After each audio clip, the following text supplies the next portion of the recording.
I'm badass and I know it.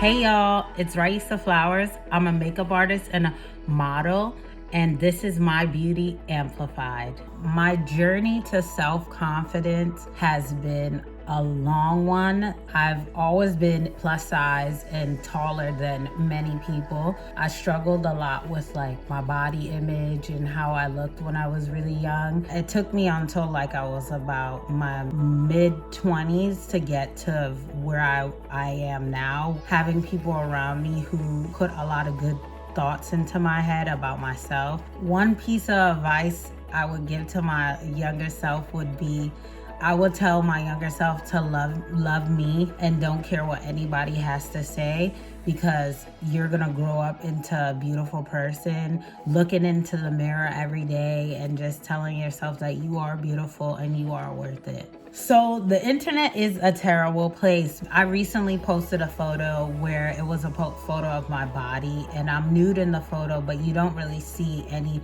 parts of my body but just my shape. A lot of people shamed me, and I feel like it didn't really affect me. Years ago, it would have affected me in a way because I wasn't comfortable with myself.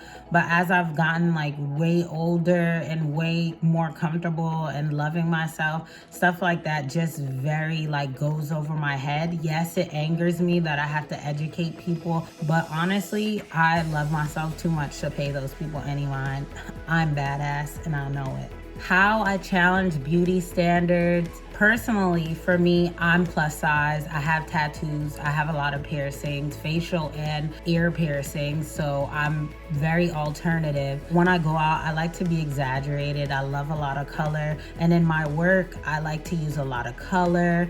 I love to use contacts in my work. I don't know. I think it represents me as a style. I can go from natural to super editorial avant-garde style, but with a weird, funky like twist to it. I feel like my work has changed a lot of perceptions of beauty, of how people see it. My work a lot of times can look very aggressive. Even though it's fun, it still can look a little scary to people. And I feel like people are more falling into that perception, and they're loving to see that kind of work because it helps people express themselves more and be comfortable with being that expressive.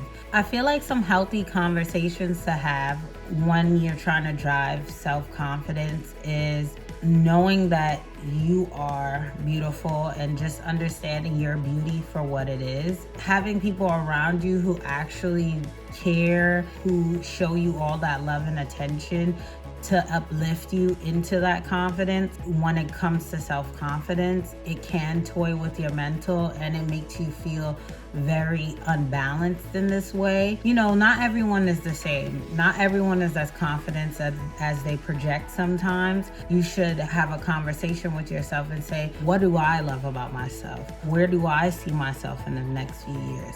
You are who you are, and nobody can tell you anything else. And whatever you want to do is your decision.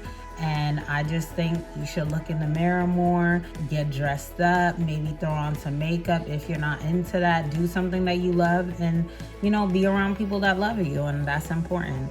Makeup plays a very, no, not very, but it plays a good part in my self-confidence. If I'm going out or if I'm doing an interview or if I'm doing anything pertaining to work, I need like some makeup just to feel good. Some days I just feel like I need a little boost, and like today is one of those days. You know, my favorite thing about myself is I am who I am, and I know that I'm a powerful person, and what I do is create art and I project it into the world, and I just do what I do, and I love that. Beauty is effortless and my body is beautiful.